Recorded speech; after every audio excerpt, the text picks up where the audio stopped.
తెలంగాణలో ఉద్యోగుల పీఆర్సీ ఇప్పట్లో లేనట్లేనా? ప్రభుత్వ ఉద్యోగులకు ఎదురు చూపులు తప్పవా అంటే అవుననే అనిపిస్తోంది. పీఆర్సీ కమిటీ నివేదిక ఆలస్యం కావడమే ఇందుకు కారణం. ఉద్యోగుల వెల్ఫేర్ విషయంలో ప్రభుత్వం చేపడుతున్న చర్యలేంటి? Take a look.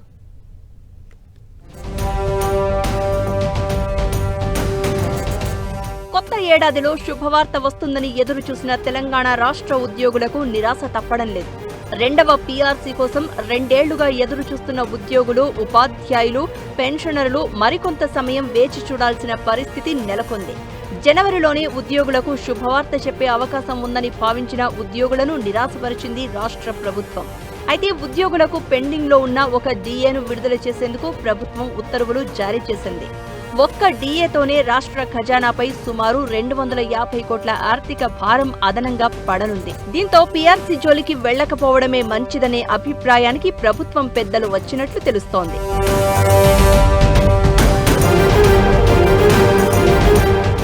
అయితే రాష్ట్ర ఆర్థిక పరిస్థితి మెరుగైన తర్వాత ఉద్యోగుల మనసు నొచ్చకుండా ఫిట్మెంట్ ఇవ్వాలని ప్రభుత్వం భావిస్తోంది.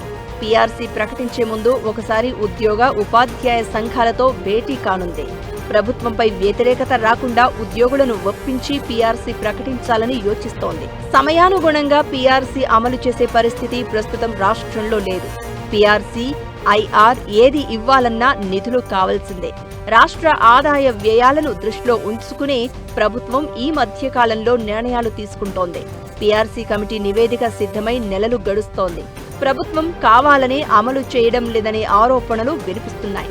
పీఆర్సీ కమిటీ నుంచి ప్రభుత్వం నివేదిక తీసుకుంటే దాన్ని తప్పనిసరిగా అమలు చేయాల్సి వస్తుంది.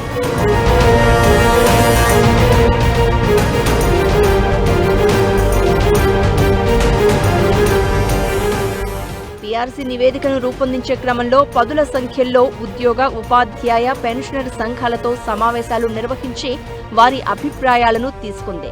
కొన్ని సంఘాలు 50% ఫిట్మెంట్ ఇవ్వాలని, మరికొన్ని సంఘాలు 51% ఫిట్మెంట్ అని, ఇంకొన్ని కనీసం 30% కంటే పైనే ఫిట్మెంట్ అమలు చేయాలని ప్రతిపాదనలు సమర్పించాయి.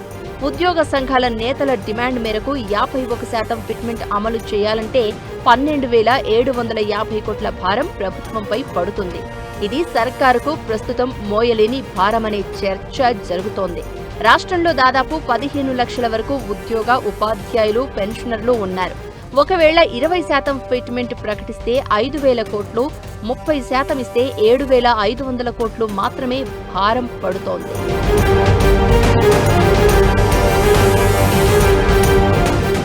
ఐఏఎస్ రిటైర్డ్ అధికారి ఎన్ శివశంకర్ చైర్మన్ గా పీఆర్సీ కమిటీని కేసీఆర్ ప్రభుత్వం నియమించింది.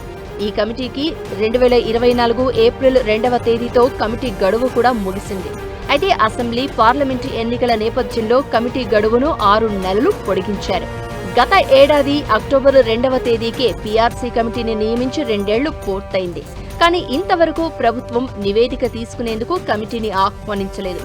పీఆర్సీ కమిటీని ఇప్పటికే 3 సార్లు పొడిగించింది ప్రభుత్వం. తాజాగా మార్చిలో ముగిసే కమిటీ పదవీ కాలాన్ని మరోసారి పొడిగించే అవకాశం ఉంది.